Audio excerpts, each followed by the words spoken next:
Hi everyone, and welcome back to Project No Buy. In this video, this is a little bit of a bonus one actually, and I will be responding to some of your comments.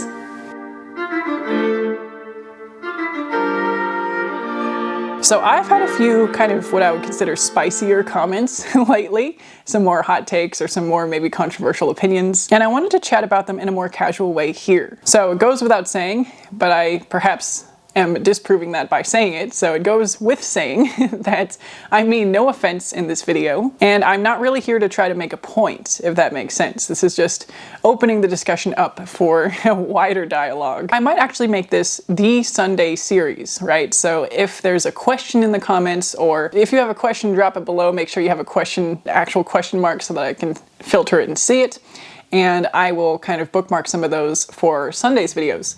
Other than that, I might actually go down to 3 uploads per week, for real this time. I said I was going to decrease uploads, but I really do need to do that for the few months before the audition season really kicks in. Unless there's a comment, viewer comment, and then I can make kind of a quick 4th video of the week. And so that's kind of how I'm going to be moving forward on the channel for the next few months. I do already have some questions for March, so you will probably see several weeks of the typical 4 videos. Okay, the first comments I wanted to address are regarding autism and ADHD and trauma, and kind of using shopping as a response or kind of part of how those neurodivergencies work. So I have gotten several comments recently, right? And it seemed to have all kind of come at once. About possibly having autism. And I will share a personal story that there have been a couple of people that have mentioned this in my past, one of whom is my husband, and the other is another guy that I started a little situationship with during a summer many years ago, and realized quickly that I did not want to be in that situationship. And so I kind of broke it off, maybe in a not so graceful way, since it had kind of just started. And he then accused me of being autistic, and it wasn't what I would consider a thoughtful diagnosis. Likewise with my husband, I think it happened in a moment of frustration. And this is not to say that those comments that I received are like that at all. I think these are the total opposite, right? I think they were very thoughtful. I think they mostly actually came from people who also have autism and were kind of seeing some parallels in my thought processes and what they've experienced through having this neurodivergency. And again, I mean no offense by what I'm about to say, or if I'm ignorant and just completely miss the point, or if I am just kind of fooling myself and all of the ways that I can be fooled, that I can fool myself. I did look seriously into this, right? I took all the feedback from the comments. I did some deep Googling. I asked for more details, more kind of stories, more kind of clarifications on what led to diagnosis. I do actually have, I think, one female friend who shared about seeking and getting an autism diagnosis and how it explained a lot for her in terms of how she approached the world. And like I said, I took all the online tests and I tried to answer as truthfully as possible, but also I didn't hide anything, if that makes sense. Like if I thought something was going to be indicative of autism, I did not answer it in the affirmative, if that makes sense. Like, I was honest first and foremost, but I also, if there was a doubt, if there was a question where it could be one of 2 things, but it seemed like one was the more kind of neurodivergent way to answer, I went with the more neurodivergent way to answer. Maybe that corrupted my results, but I am not opposed to having autism, in other words. Like, I could have it. I still don't know. I don't have a professional diagnosis. I scored 44 on that RADS-R test, which is the lowest that the results say somebody with autism is likely to score, but it's not indicative until you get a 65 or higher. And so it's just on the surface not likely according to that test. I took 2 other tests, and they were kind of tests where you answered somewhat likely, very unlikely, or somewhat unlikely, not in that order. It was like from most to least or whatever.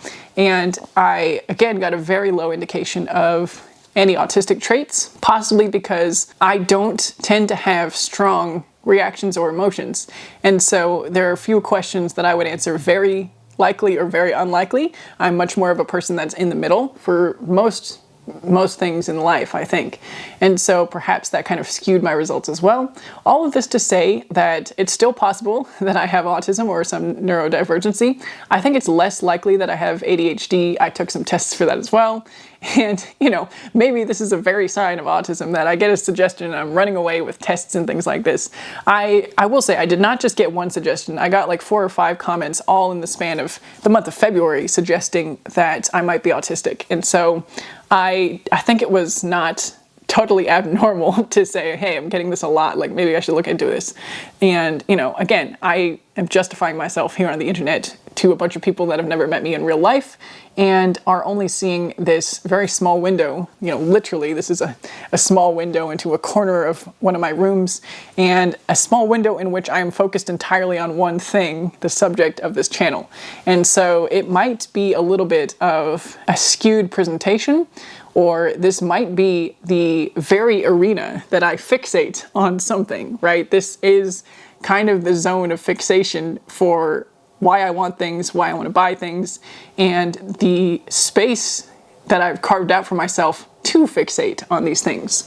And maybe it's, I mean, again, I don't want to say it's not healthy to demonstrate neurodivergent behavior, because I just don't want to think like that. I don't want to think that seeing neurodivergent behavior is bad, or that people who actually have a diagnosis for these things should be kind of masking their behavior. Like, I don't think that's the way I would like to think about it. And again, I mean no offense. I'm sorry for my own ignorance, and maybe I should just move on. I guess the reason I bring this up is that some of the commenters were saying that once they realized that their own kind of neurodivergencies led to impulsive shopping, they found it much easier to manage the impulsive shopping. And so that's kind of why I wanted to share it here, because if that might apply to you in any way, whether it's a neurodivergency or just a tendency you have, I think it applies regardless of having a diagnosis or not, it could be helpful. And again, some others mentioned trauma responses, and I don't want to say that I have any trauma that I'm responding to, because I think it would be treating it a little too cavalierly. I guess I've had what some would call othering experiences through being, exposed to racism in my childhood, and exposed to just being different, or being in a community of different people from a young age, through being very involved in classical music, without that being my own choice. So my father taught me the violin, and I never really asked him to play. As far as I know, I didn't want to play for large periods of my childhood, but I had to. And now I'm happy to do so. But it's something that was kind of put into me, and not something that I sought out of my own accord. And so, again, I wouldn't call that trauma, but it could be a response. My impulsive shopping tendencies, or tendency to be influenced even, could be a response to some of those things. And so it's just something that I mention or share or, highlight from these voices in my own community, if it could help anybody else out there. And that's kind of the main reason I wanted to mention it. I don't really care. I mean, I do care. This is again, I don't like it when people say they don't care, because it's a little bit diminishing, dismissive. I don't want to be dismissive. So I don't mind. I don't have a reason to be opposed to having autism or not having autism. Like, either way, like, I still like myself. I'm fine with me. I'll continue to do what I do. I don't think any more or less of anybody with any neurodivergencies. And so that's not the point of me talking about it here. I'm not trying to justify why I don't have that, or why I do have that, or whatever. But it's just trying to say that if it can help you to be aware of these things, then you can look into it yourself, or kind of run through your own life experiences and see if there's anything that kind of tracks as far as why you might have shopping behaviors that you don't entirely want to have right now. It is something, I will say, before I move on, it is something that I hesitate to talk about in a more structured way without direct experience. So unless I do receive a diagnosis, I hesitate to make a dedicated video, say, on how these things can lead to shopping, if that makes sense, because I just feel like it would be speaking from outside my own experience, and I am just not really comfortable to do that at this stage of sharing online. Anyway, I do really appreciate the care and attention those commenters have taken in sharing their stories and sharing the parallels that they are possibly seeing. and I appreciate it. Thank you.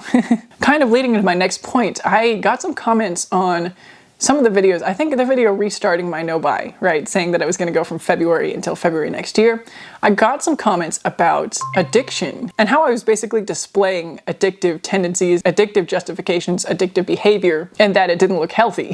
Some of the comments were saying in a roundabout way. You know, that might not have been the exact words. I haven't pulled any of the comments here to quote or anything like that, so it could be me misinterpreting everything, and so I apologize for that. But basically what happened in January and February, you know, like January, I had a little bit of a shopping relapse because I had left enough exceptions open, is how I look at it, right? Like I had a birthday exception, I had exceptions for replacements, I had situational things that happened that weakened my resolve, and so the exception became a full-blown relapse.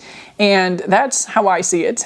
But I got some comments on the February video where I reaffirmed the no buy and took away the exceptions, where they were saying that I was using addictive tendencies to justify all of the behavior, and that's what people with addictions do to justify their slips and relapses as well. And I do not have experience with addiction, or I don't really have a lot of experience with that in my life. I have known one person who was in addiction recovery when I was a part of their life, and that looked very different, and you know, that was an alcohol addiction. I learned a lot from being with that person, but I didn't really see, I guess, the parts of it that were messier, the parts of it that might have involved relapse, the parts of it that were before the aftermath, I guess, of, I mean, this person was dealing with an alcoholic addiction and then went to jail for several months and kind of broke it there because they could not have that in jail, and then they got out and had been clean ever since. And so I didn't see any of that beforehand.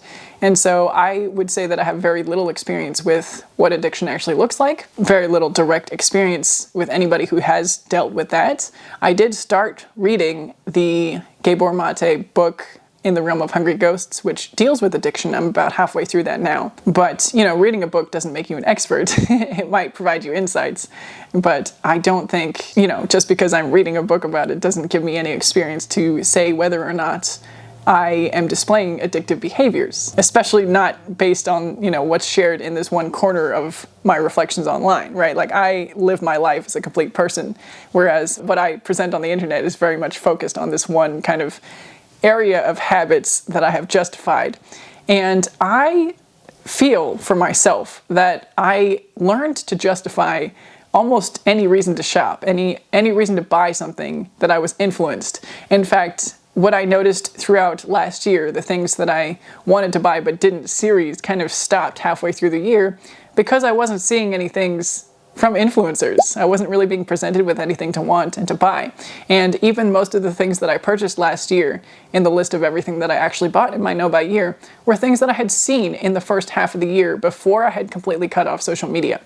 And to me that suggests that I was extremely influenceable and prone to wanting what I was shown online for various reasons, which I will get into in the next few videos this month. But I don't necessarily feel that it was the same as having an addiction. But like I said, I can't identify when my behavior is mirroring that of an addict. And so I can't really say with any definitive authority that I do or don't, or did or didn't have a shopping addiction, or have an addiction to being influenced, perhaps. Like maybe that's what it was. I mean, like I said in February's recap, I have never really been addicted to anything else.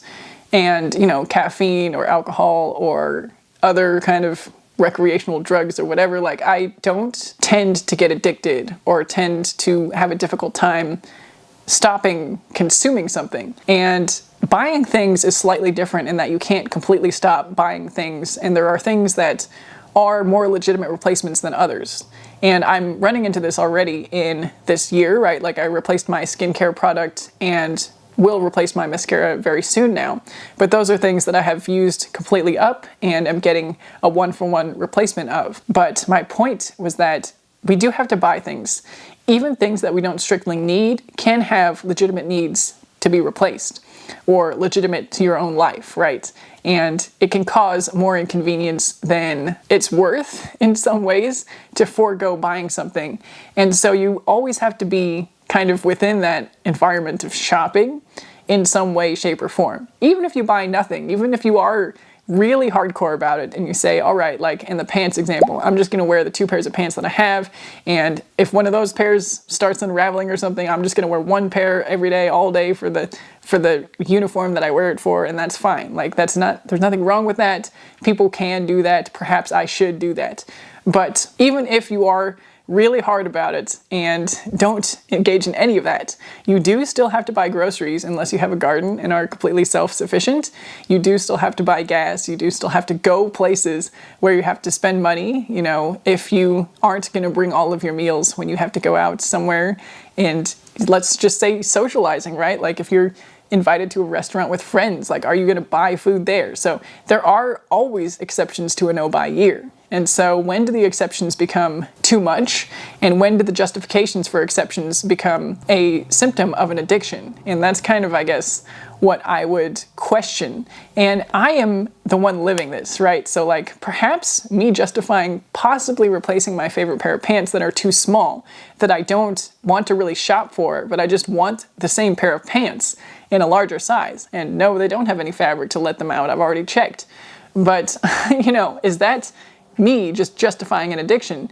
And actually, you know, would it not be me justifying an addiction if I wasn't sharing about it online? You know, that's another thought that I have sometimes, where I know it might look bad sometimes because this is all I talk about all day, every day on this channel that I'm here.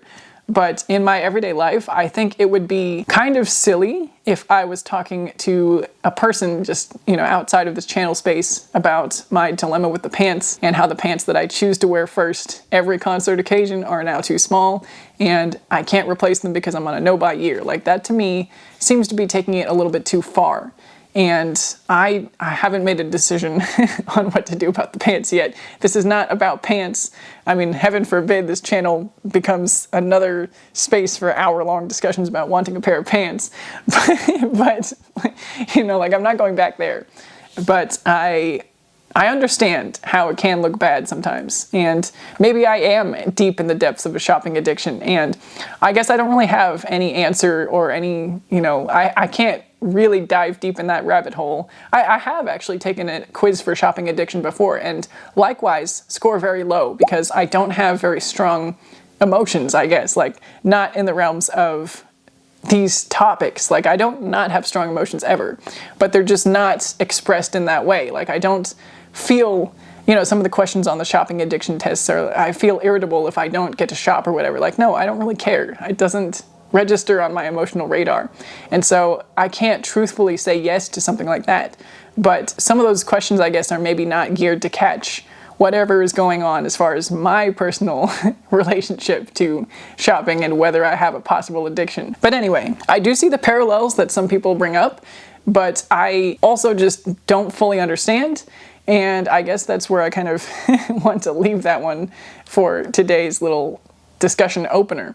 It does kind of lead me to my next point, though, which is social media and comments about how decreasing our social media, decreasing the exposure to influencers is something that's really mandatory to do in the case of fighting the urges to shop. I keep getting comments actually about it, about how curating social media, unsubscribing from email lists, and limiting exposure is what I need to do. And to that, I just want to say that I have already done that.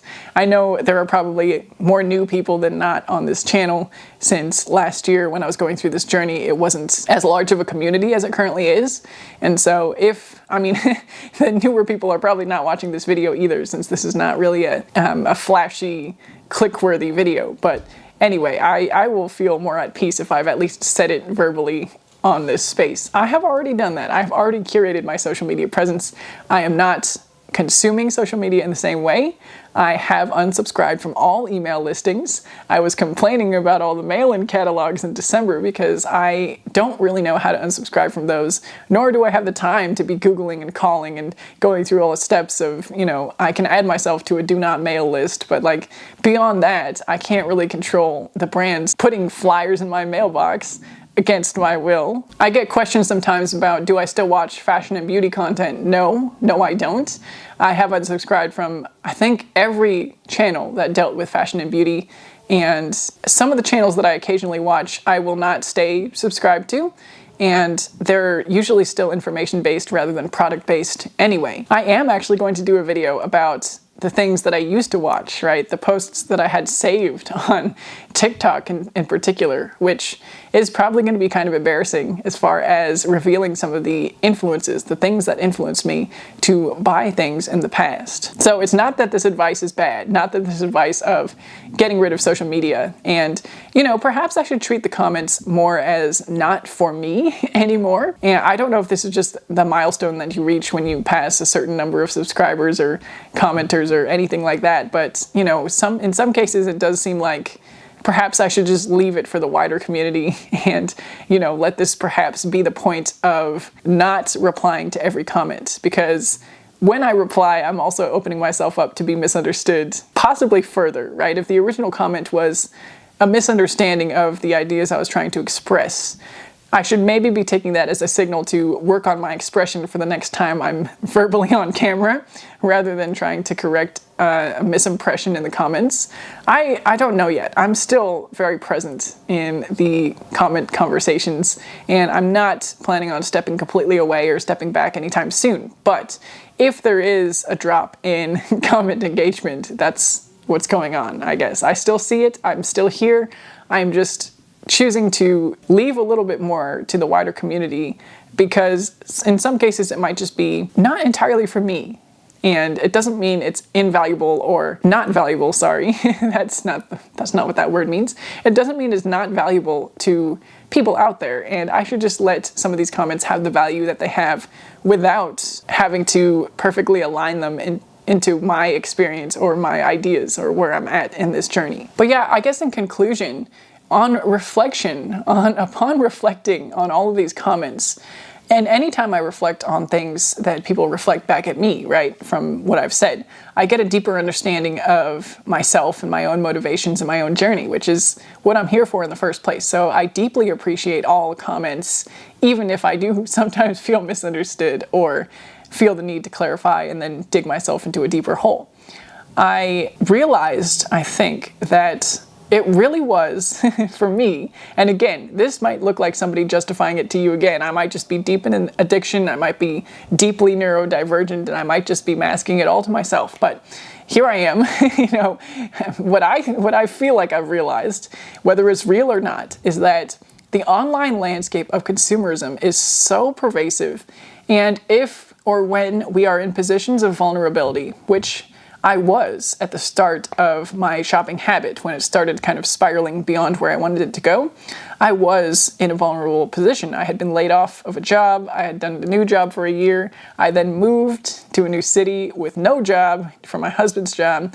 I had more kids, you know, small children, and no friends. And so this is all kind of making somebody ripe for the picking of online influencing, in my opinion.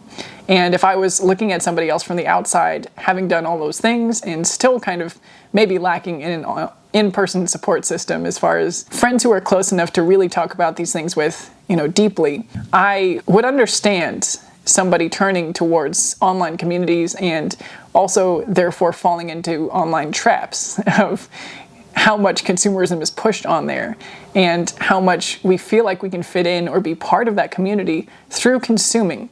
And that's what I feel like really happened to me and what really kicked off my shopping habits and the problematic aspects of them. And it's possible that I don't really emphasize those factors enough in my own content. I also didn't necessarily realize it enough until more recently. You know, possibly that last restart of February, where I kind of realized how I've been teaching myself how to justify shopping through any means this whole time through watching that stuff online. So anyway, that's basically all I wanted to get off my chest today. And again, I mean no offense, I mean no conflict. I'm not trying to invalidate any comments that have been left on this channel. And I hope this has all been received as I meant it, as kind of a deeper exploration of these ideas that we can hopefully have together. And like I said, I still read all the comments. I will still be there with you. And I'm trying not to invalidate any kind of takes on what I've said. Whether or not it's actually personally relevant to me, where I'm at in my journey, it's going to be relevant to somebody else out there. And so that is super valuable. And, you know, I'm learning as well. I'm learning, this is the first time I've ever had any significant online presence, and so I'm learning how to be here, how to be a part of this just as much with all of you. And with that, I will say bye for now, and I will see you in the next one.